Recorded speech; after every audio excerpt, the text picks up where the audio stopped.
Hey everyone, Lisa here, coming to you live from a bit of green space here in Brisbane. A little bit cooler today, unusual for Brisbane, but it is winter after all, so I've got to expect a little bit of coolness.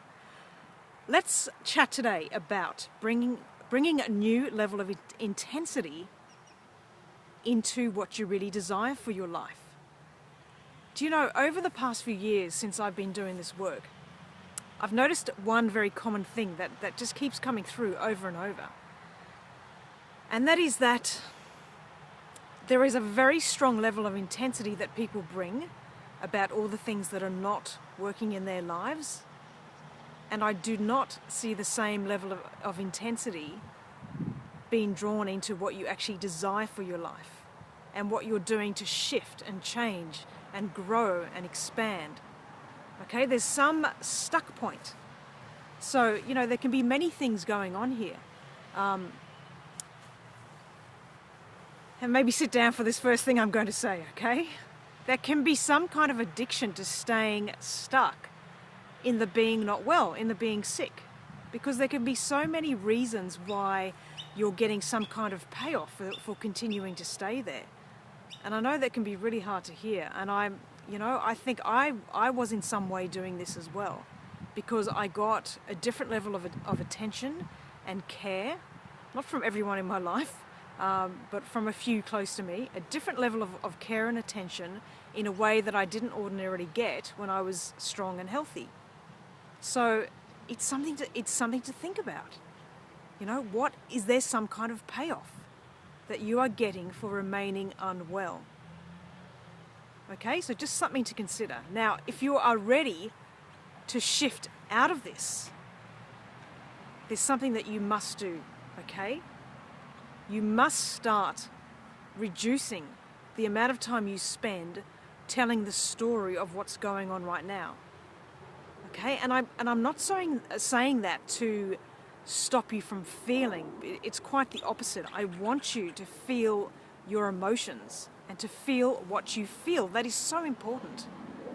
But I don't want you to continue to attach the story to it over and over, especially telling the story over and over again, because that just continues to perpetuate the same emotion and the same tough feeling emotions over something. And the cycle just continues to happen. So it's over and over and over again. But the thing is, when you stop telling the story, okay, and you get deeply in touch with what you feel and expressing what you feel, then things really begin to change. Things actually begin to shift. And from that place, you will be able to give a greater intensity to what you really desire for your life. That's not to say that you can't do it before, but it's definitely easier when you're in a better feeling place.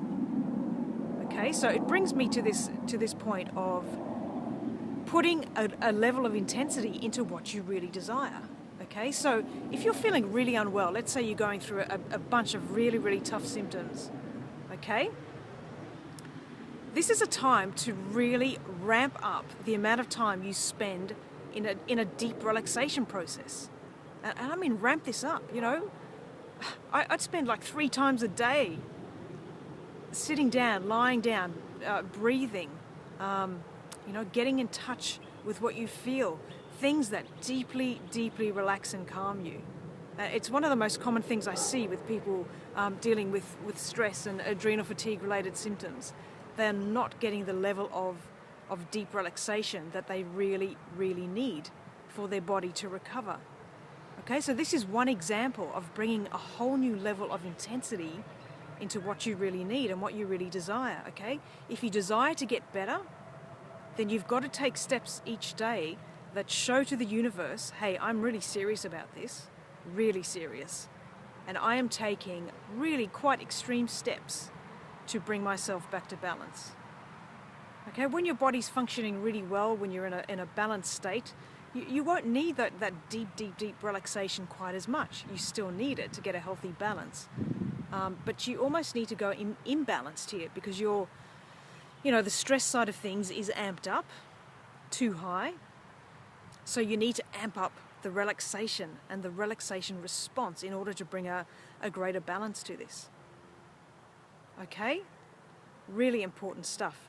I'm just thinking actually on a conversation that I heard a little while ago with a podcast I was listening to. The gentleman, a Kundalini yoga teacher, was talking about, I think it was whales. I might have to go back and check this. Whales or dolphins, I'm pretty sure it was whales. He explained that they are the most evolved emotional species on the planet, more so than humans, much more so than humans. And they have an amazing way of dealing with emotions. And just like us, you know, they rely on a social setting. You know, they have their pods. Does that mean it's dolphins? I've got to check this. So basically, he explained that they stay in a state of positive emotion most of the time. And when they need to express something like anger, they do it really quickly but really strongly, in as little as 15 seconds. So they get angry for 15 seconds, and then it's gone. It's done. They don't hold any grudges and resentments to what created it. It's done. It's expressed. And I really believe this is what we as humans are meant to do. We are meant to express what we feel, and then we return to a more balanced place. But often we don't. We shut it down. We repress it, especially the negative emotions. We repress them and shut them down, and then they just fester. Okay, then we have the same thoughts coming up over and over, and the emotion just continues to stay there. It is so important to express and move what you feel. Okay, so this is another example of coming to a new level of intensity. So when I say intensity with your healing and your recovery, I don't mean intensity as in forcing and pushing. Quite the opposite. Okay, I mean intensity with really allowing yourself to go through the processes and the practices that are really going to serve you. Okay, so one was the very deep relaxation process many times a day, and this is another one. Okay, allowing yourself to express what arises, allowing yourself to express it and move it so that you can change it and bring yourself back naturally to a better feeling place. Okay, really powerful stuff. So go right back to what I said at the beginning. If you're catching this video late, I encourage you to go back and watch. You know, is there some kind of payoff that's keeping you stuck in a place of not feeling well, that is continuing to have you perpetuate that cycle over and over again? Okay, it's a lot of stuff to think about. Most importantly, you've got to amp up and ramp up what you're doing and what you know you need to get yourself better. Okay, you're living in a whole new way. You won't get back to balance in the same way that you created it. You won't get back to balance in some half-hearted effort. Okay, and again, I don't mean strong physical force effort. I mean effort that's really laser focused and directed into what you really truly need. Okay? Alrighty, a few things to think about. Take care, and I will be back really soon. Alrighty, bye.